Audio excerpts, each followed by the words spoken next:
What's up guys, it's Rowan here from Artismart TV, and tomorrow you've got your HSC English exam. You've got to memorise a crap load of essays, you've got to nail a creative writing, no pressure.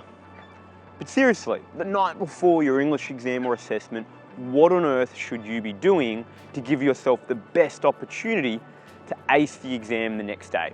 That's what I'm going to share with you in this video.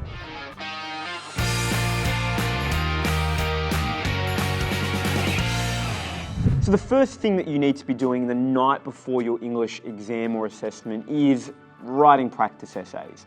And I think you know that already.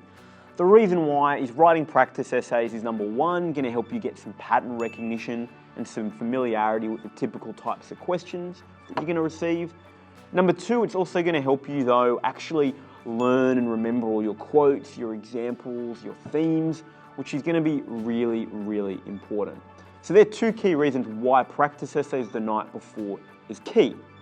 But, the big but, is there is a specific way that you should be doing practice essays the night before. So in the last 10 years of research with Australia's top performing students, 98 ATAR scorers and particularly state rankers for English, a key strategy emerged for what to do the night before or day before your English assessment and exam.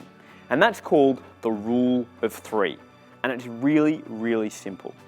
The first thing that you're going to do as part of this rule of three is you're going to find a new question. So if you've got an essay or a creative, you're going to find a new question on that particular essay or creative.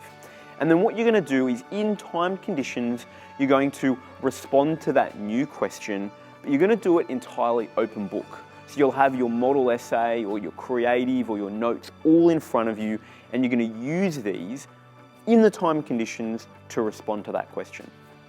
That's number one. Now you're going to rinse and repeat though, because it is the rule of three. So the second time you're going to do this, but you're going to do it slightly differently. The second time you're going to do this, you're going to get a different question again, a new question. It's not about rote learning to a single question. It's about trying to give you pattern recognition across a range. So new question, but this time you're going to do it partially open book. So you're going to close everything, all your notes, your practice essays, etc. And then you're going to try to write this response. And only if you get stuck. If you get stuck and you think, I don't know what it is, just have a little sneak peek. Take a little sneak peek, get some inspiration, come back in and continue working. Because what we're trying to do here is we're trying to help you build your memory so that you don't use all of the notes and practice responses as a crutch.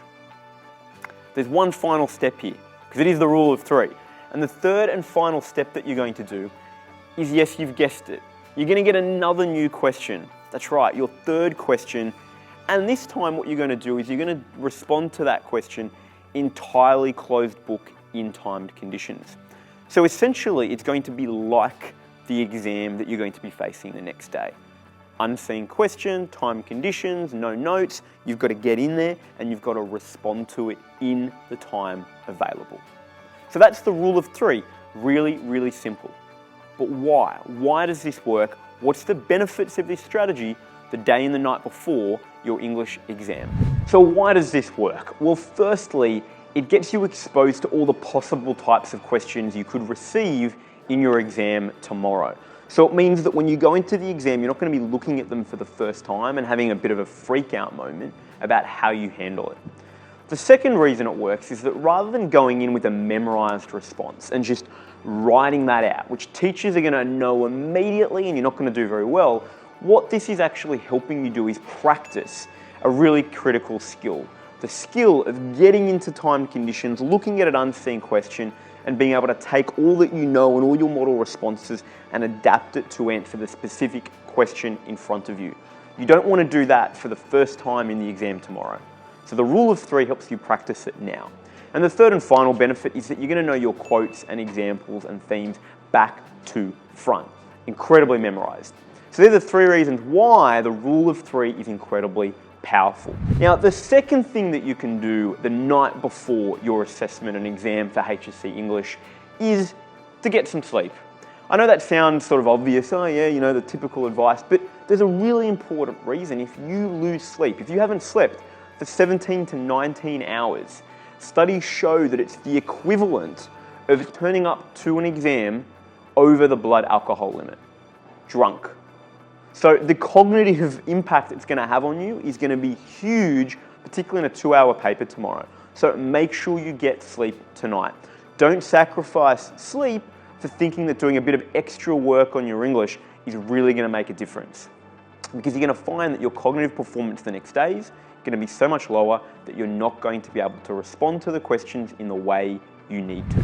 So the third step is to actually plan for the exam the next day. Often we just go into an exam and then all of a sudden we get in the exam and we're looking at the questions, we start to work out, are we going to do it chronologically? Are we going to skip questions? What are we going to do? Really, you need to work that out the night before. So you go into the exam with a clear plan of attack. So what I want you to do is I want you to sit down, look at the exam paper and identify, okay, number one, how long am I going to spend on each part? Like strict time limits so you don't get lost and overcompensate in certain areas. Number two, I want you to work out how you're going to tackle the paper. You're going to do it chronologically, or are you going to actually do certain parts of the paper first?